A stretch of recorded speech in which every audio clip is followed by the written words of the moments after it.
और आज एकम सनातन भारत दल के पहले अधिवेशन में आए हुए भारत के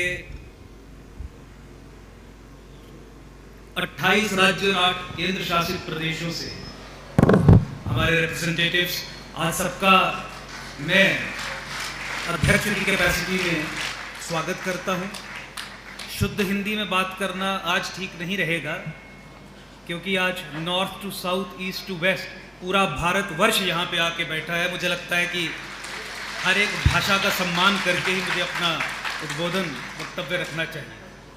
सनातन संस्कृति, सभ्यता, धर्म जिस मोड़ पे आज खड़ा है, सनातन की आत्मा ये कह रही है कि ऐसे योद्धाओं की आवश्यकता है जो अपने कंधों पे एक जिम्मेवारी उठाएं और सनातन के संघर्ष को आगे लेके चले। मुझे लगता है कि आज सब हम उसी भूमिका में यहाँ पे आके बैठे हैं और सनातन संस्कृति, सभ्यता, धर्म के संरक्षण हेतु राजनीतिक तरीके से, कॉन्स्टिट्यूशनल डेमोक्रेसी में राजनीतिक तरीके से उस कर्तव्य का निर्वहन करने के लिए पूरे तरीके से तैयार है। इसकी तैयारी तो 27 मार्च 2023 को ही हो गई थी, जब पहली बार सोशल मीडिया के माध्यम से एकम सनातन भारत दल की घोषणा हुई थी। हजारों क्या लाखों की संख्या में पूरे भारतवर्ष से तभी से इस दल के साथ लोग जुड़ना शुरू हो गए थे। और इस दल की जो आज 23 अप्रैल 2023 को पहला अधिवेशन कन्वेंशन के रूप में आज मीटिंग हो रही है, ये ऐतिहासिक क्षण है। ये वो पल हैं जो इतिहास के पन्नों में लिखे जाएंगे। ये वो पल हैं जिन्हें सुनहरी अक्षरों में लिखा जाएगा, क्योंकि पहली बार आप 800 साल कहें, 1000 साल कहें या सिंस इंडिपेंडेंस कहें, किसी भी दृष्टिकोण से देखें, संघर्ष लगातार रहा है। लेकिन संघर्ष का एक नया पड़ाव और इतने सारे योद्धा, जिसमें महिला योद्धा है बिल्कुल हमारे सामने खड़ी है, इन्होंने अपने कंधे पे जिम्मेवारी उठा के सनातन को और सशक्त करने का उद्देश्य बनाया है। कुछ बातों की घोषणा करना इंपॉर्टेंट है। एकम सनातन भारत दल एक पॉलिटिकल पार्टी है जिसकी घोषणा 27 मार्च 2023 को हुई, और फिर उसके बाद हमने कहा कि जितने भी इसके मेंबर्स होंगे, फाउंडर मेंबर्स होंगे, वो हरिद्वार में आके, आज जैसे हम आए हैं, फिजिकली यहाँ बैठ के इस पार्टी की घोषणा करेंगे। तो मान के ये चलिए कि फिजिकल घोषणा आज ही इस पार्टी की हो रही है, और आप सबके साथ मिलके I take this liberty and this privilege, कि आप सब लोगों की ताकत के साथ यहाँ खड़े होकर आज मैं ये कह सकता हूँ कि भारत में सनातन संस्कृति, सभ्यता और धर्म की रक्षा हेतु आज एकम सनातन भारत दल एक political activity goes live now.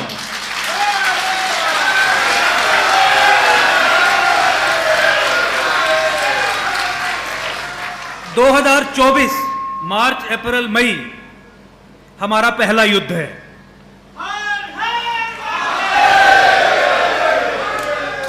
North से साउथ, ईस्ट से वेस्ट एकम सनातन भारत दल सनातन संस्कृति, सभ्यता, धर्म रक्षा हेतु 2024 के चुनाव में across the length and breadth of the country अपने कैंडिडेट्स उतारेगा और बहुत मजबूती से 2024 के चुनाव लड़े जाएंगे।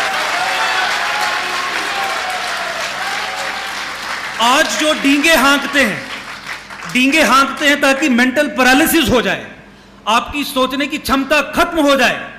आप क्रिटिसिज्म तो करें, आप पीड़ित तो हो, लेकिन जब सॉल्यूशन की बार आए तो फिर आपसे पूछे विकल्प क्या है, विकल्प क्या है। आज मैं आपसे पूछता हूं, क्या विकल्प है? क्या विकल्प है? पूरे भारतवर्ष के सामने क्या विकल्प है? एकम सनातन भारत दल एक नया विकल्प है, और इस विकल्प को 2024 में पूरी मजबूती से उठा के north to south, east to west सनातन के संरक्षण हेतु हम ताकतवर तरीके से उतरेंगे। बहुत बार आपने मेरे टीवी इंटरव्यूज में, यूट्यूब पे एकम सनातन भारत दल के सप्त सिद्धांतों के बारे में बोलते हुए सुना होगा, लेकिन आज ये आवश्यक है कि उन सिद्धांतों को डिटेल में आज मैं यहां इलैबोरेटली उस पर बात करूं। आज मीडिया के लोग सामने हैं, पूरा देश हमें सुन रहा है। आज नहीं सुन रहा है तो वीडियो के माध्यम से आने वाले कुछ समय में सुनेगा। तो ऑन रिकॉर्ड ये सब चीजें लाना बहुत आवश्यक है। एकम सनातन भारत दल के सप्त सिद्धांत ही मुझे लगता है कि ऐसे वो core non negotiable fundamental principles हैं जिनसे जुड़ के आप हजारों की संख्या में आज यहां पे आए हैं। एक विचार से जुड़ के आप सब हजारों की संख्या में यहां पे आए हैं, और जैसा कि मेरे से पहले भी संदीप जी ने कहा कि ये ऐतिहासिक क्षण है। मुझे नहीं लगता कि भारत के इतिहास में कोई भी ऐसी पॉलिटिकल पार्टी होगी जिसका पहला अधिवेशन, और जब हम सब लोग व्यक्तिगत तौर से एक दूसरे को जानते नहीं हैं, इतनी भारी संख्या में संपन्न हुआ होगा, और जिसमें साउथ इंडिया, नॉर्थ इंडिया, मध्य भारत, north east, west India, east India, सब जगह से रिप्रेजेंटेशन होगी। ये बहुत बहुत बधाई के पात्र हैं हम सब, और मैंने इसीलिए कहा कि यह ऐतिहासिक क्षण है। पार्टी के सप्त सिद्धांतों पे आए। राजनीतिक पार्टी है, बात पॉलिटिकल होगी। 2024 का चुनाव है, बात पॉलिटिकल होगी। सप्त सिद्धांत जो हमारे हैं, जो हर एक भारतवासी के हृदय की, आत्मा की आवाज है, उन्हें हमने सप्त सिद्धांतों में पिरोने का प्रयास किया है। और ऐसा भी नहीं है कि इन सप्त सिद्धांतों में कुछ और जोड़ा नहीं जा सकता। दूसरा हमारा सेशन जो है उसमें चर्चा में कोई अच्छा विचार आ जाएगा तो बिल्कुल इसमें जोड़ा जाएगा। एवर इवॉल्विंग है। आपको ये जानकारी भी है कि कुछ दिन पहले ही हमने कुछ इसमें अमेंडमेंट्स की थी, इसमें कुछ एडिशंस की थी और इसे एनहेंस किया था। तो देखिए, सप्त सिद्धांत एकम सनातन भारत दल का पहला, भारतवर्ष की सेकंड बिगेस्ट मेजॉरिटी माइनॉरिटी नहीं रहेगी।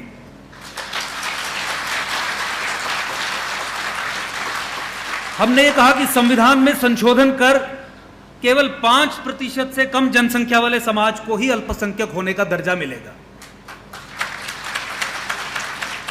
अल्पसंख्यक as a concept, minority as a concept, constitutional है या अनकॉन्स्टिट्यूशनल है, उस पे हमारे मत पब्लिक डोमेन में है, वो बात साफ है। बात पॉलिटिकल है। संघर्ष कैसे होगा, पहला पड़ाव क्या होगा? पहले पड़ाव में आप सेकेंड बिगेस्ट मेजॉरिटी को, जो पिछले 70 वर्ष से इलीगल तरीके से सबवर्सिव एक्टिविटीज करने के लिए माइनॉरिटी स्टेटस का इस्तेमाल कर रही है, उससे विहीन करेंगे। इंडिजिनस धर्म, सनातन धर्म, उन्हें जोड़ के आगे चलना, इतने बड़े संघर्ष के लिए संविधान में संशोधन करना, वो आप उसे एक टैक्टिकल मूव समझ सकते हैं। जब आपने सेकेंड बिगेस्ट मेजॉरिटी को माइनॉरिटी के फ्रेमवर्क से बाहर निकालना है, जो राष्ट्रीय सुरक्षा के दृष्टिकोण से कौन से महत्वपूर्ण है, जो संविधान की मूल भावना के दृष्टिकोण से महत्वपूर्ण है, तो आपको प्रॉब्लम को आइसोलेट करके एड्रेस करना पड़ेगा। इसलिए बहुत सारे लोग जो ये कहते हैं कि आप माइनॉरिटी और मेजॉरिटी के कॉन्सेप्ट में जाते क्यों हैं, मुझे लगता है कि इस दृष्टिकोण से भी देखिए, ये पहला कदम है। ये पहला कदम है। हमारे एनआरआईज, ओआईसी और भारत के वो लोग जो विदेशों में बसते हैं, उनकी नेचुरल होमलैंड तो भारतवर्ष ही है। कितने दशकों से संघर्ष कर रहे हैं कि उन्हें भी यहां पे डुअल सिटीजनशिप दी जाए, उन्हें भी यहां पे वोटिंग राइट्स दिए जाए, उन्हें भी यहां पे पूरे राइट्स दिए जाए। हमने कहा कि एकम सनातन भारत दल के सप्त सिद्धांतों में ये रखा जाएगा, भारत को सनातन धर्मियों के लिए केवल एक नेचुरल होमलैंड, प्राकृतिक राष्ट्र हम घोषित करेंगे, ताकि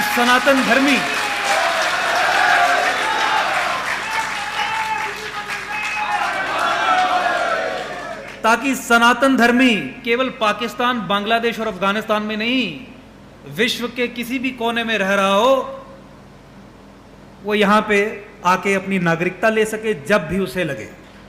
ये नेचुरल होमलैंड है सनातन धर्मियों का। माइनॉरिटी के संबंध में, चूंकि एक एक करके मुझे डील करना है, तो जो संघर्ष हम के संबंध में हमारा पहला जो युद्ध था वो 2016 में शुरू हुआ। जम्मू कश्मीर के संबंध में, जम्मू कश्मीर के दृष्टिकोण से देखते हुए हमने एक आवाज़ उठाई कि जम्मू कश्मीर में मुसलमान जो हैं वो 2011 के सेंसस के हिसाब से, हालांकि वो फ्रॉड और फज्ड सेंसस है, 70% है, बहुसंख्यक है, लेकिन इसमें कोई डाउट नहीं है, कोई सेकेंड ओपिनियन नहीं है कि जम्मू कश्मीर एक मुस्लिम मेजॉरिटी स्टेट है। तो सुप्रीम कोर्ट में जाके PIL 489/2016 titled Ankur Sharma versus union of India and others, उसके माध्यम से सुप्रीम कोर्ट में हमने जाके बात रखी कि जम्मू कश्मीर में मुसलमानों को माइनॉरिटी स्टेटस, और माइनॉरिटी स्टेटस के चलते जो माइनॉरिटी बेनिफिट्स मिलते हैं, वो सिस्टम बंद हो।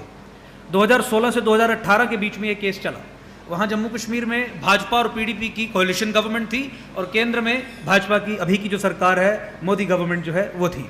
बीच में इन्होंने एक एफिडेविट फाइल कर दिया कि देखिए पिछले 70 साल से जम्मू कश्मीर में मुसलमान अल्पसंख्यक का दर्जा लेके अल्पसंख्यक के लिए आने वाली स्कीम्स का फायदा उठा रहे हैं। ये एक मुस्लिम मेजॉरिटी स्टेट है, ये एक सेंसिटिव स्टेट है।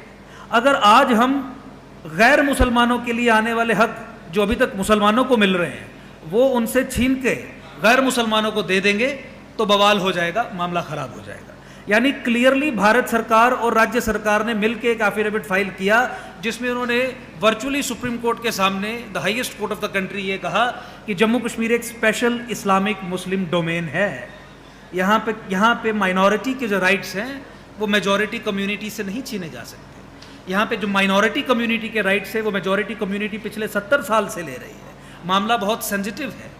हिंदुओं के गैर मुसलमानों के जो हक हैं वो उन्हें नहीं दिए जा सकते। अल्टीमेटली सुप्रीम कोर्ट ने एक बार 15,000 का, दूसरी बार 30,000 का सरकारों पे जुर्माना लगाया।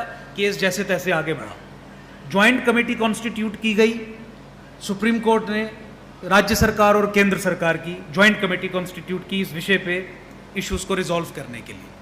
उस ज्वाइंट कमेटी ने जब रिपोर्ट नहीं दी तो सुप्रीम कोर्ट ने और झाड़ा और जिस तरीके से फिर वहाँ पे जो प्रोसीडिंग्स चलती थी, वहाँ पे जिस सोच से और जिस तरीके से हम केस को पुश कर रहे थे, बहुत तेज गति से भी तेज चल रहा था, केस चल रहा था और सुप्रीम कोर्ट ने भी सरकार को बांध के रखा था। अल्टीमेटली 12 मार्च 2018 को उस ज्वाइंट कमेटी को केंद्र सरकार और राज्य सरकार को घुटनों पे लाने पे मजबूर हमने किया और केंद्र सरकार और राज्य सरकार ने लिख के सुप्रीम कोर्ट में दिया कि जो इनकी याचिका में कहा जा रहा है वो बिल्कुल ठीक है और जम्मू कश्मीर में अब मुसलमानों को अल्पसंख्यक का दर्जा नहीं मिलेगा।